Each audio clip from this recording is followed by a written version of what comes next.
The detention camp stretched across the barren plateau like a scar on the planet's surface. Crystalline barriers hummed with energy, contained the diverse collection of species that the hegemony had deemed undesirable elements. Among the prisoners, the various alien races had naturally segregated themselves according to their perceived status and technological advancement. The Zephyrians, with their gossamer wings and bioluminescent patterns, claimed the highest ground literally and figuratively. Their leader, High Curator Vextal, had made it abundantly clear that their species would not debase themselves by touching the primitive substrate that covered the camp's floor. They sustained themselves on synthesized nutrients from there. Emergency rations, administered through sterile feeding tubes that never made contact with the planet's surface.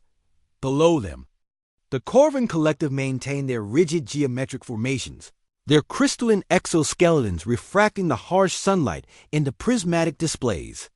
They too refused direct contact with the soil, instead constructing elevated platforms from salvaged materials to maintain their structural purity. The Nexari shapeshifters clustered near the water processors, their forms constantly shifting between states that would minimize their surface area touching the ground. Their cultural taboos ran. Deep contact with unprocessed matter was considered a contamination of their essential essence.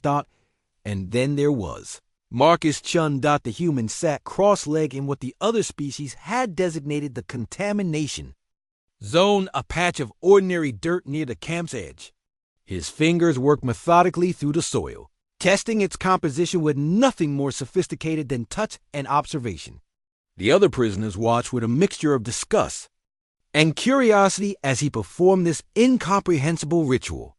The primitive exhibits classic lower-tier behavior, High Curator Vextel observed to his subordinates, his voice carrying the particular tone reserved for discussing interesting but inferior specimens. Note how it willingly degrades itself through direct contact with unprocessed planetary matter. Marcus looked up from his work, soil still clinging to his hands. Actually, I'm trying to figure out if anything will grow here. He held up a small collection of seeds he'd managed to salvage from his gear before imprisonment. These are from earth vegetables mostly. Might be able to supplement our rations if the soil composition is right. The Corvin Collective's primary speaker, a being whose name translated roughly to geometric precision in all things, projected a holographic analysis. The human's methodology is inefficient. Proper soil analysis requires molecular scanning, pH measurement arrays, and nutrient spectroscopy. Manual contact yields insufficient data. Don't have those tools here, Marcus replied simply, crumbling a handful of dirt between his fingers. But this feels promising. Good drainage, decent organic content. pH seems reasonable based on what's already growing wild. He gestured to some scraggly native plants that the other species had dismissed as irrelevant. Over the following days, Marcus continued his work. He cleared small plots, mixed the alien soil with composted organic waste that the other species produced but refused to handle, and carefully planted his precious seeds. The other prisoners watched with academic interest, the way one might observe the behavior of an intriguing but backward species. The Zephyrians documented everything from their elevated perches, creating detailed behavioral studies. The Corvins calculated probability matrices for crop failure. The Nexari simply tried to stay as far away as possible from what they termed the Contamination Project. 3 weeks passed. The alien prisoners grew noticeably thinner as their emergency rations dwindled. The hegemony guards seemed content to let the undesirables slowly starve. It solved their detention problem without requiring active execution orders. Then the first green shoots appeared. Marcus had been checking his plots at dawn, as was his routine, when he noticed the tiny emerald spears pushing through the soil. Tomatoes, beans, squash, earth vegetables thriving in alien dirt under an alien sun. Within days, the shoots had become recognizable seedlings. The change in the camp's atmosphere was immediate. Whispered conversations rippled through the various species groups. Holographic projections flickered as the Corvins recalculated their survival probabilities.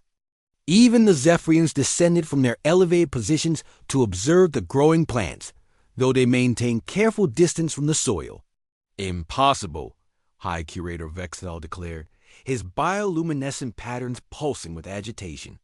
Unprocessed cultivation cannot succeed without proper technological intervention. The primitives' methods are fundamentally unsound. Marcus continued his work, watering the plants with recycled camp water, carefully weeding around the growing vegetables, his hands constantly in contact with the earth that the others found so repugnant. He hummed while he worked in incomprehensible human behavior that somehow made the other species uncomfortable. 6 weeks after planting, Marcus harvested the first crop. The vegetables were small but perfectly formed red tomatoes that gleamed like jewels, green beans that snapped with satisfying crispness, squash that promised substantial nutrition. The aroma of fresh food filled a section of the camp that had only known the sterile smell of processed rations. Marcus washed the vegetables in the communal water station and began preparing a simple meal. The other prisoners watched from there. Segregated areas, their own food supplies now critically low. Pride warred with desperation in their alien expressions. The Zephyrian guard captain, her gossamer wings trembling with hunger, was the first to approach. The edible matter, she began carefully. Would the primitive consider in exchange? Marcus looked up from slicing tomatoes. You mean sharing? Sure. There's plenty.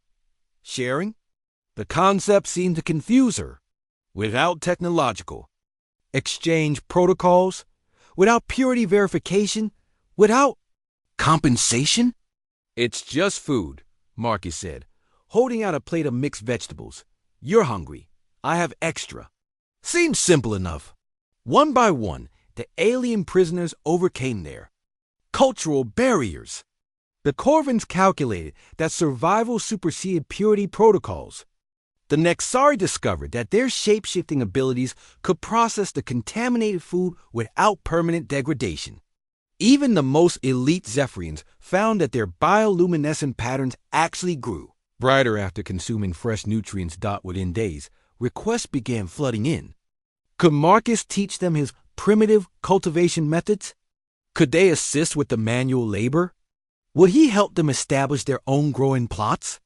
But we would need to touch the soil, High Curator Vexthal said, his voice barely above a whisper, as if admitting a shameful secret. Marcus grinned, his hands still dirty from his morning gardening. Yeah, you would. Gets easier, though. And look, he gestured to the thriving garden that now covered a significant portion of the camp. Sometimes the old ways worked just fine.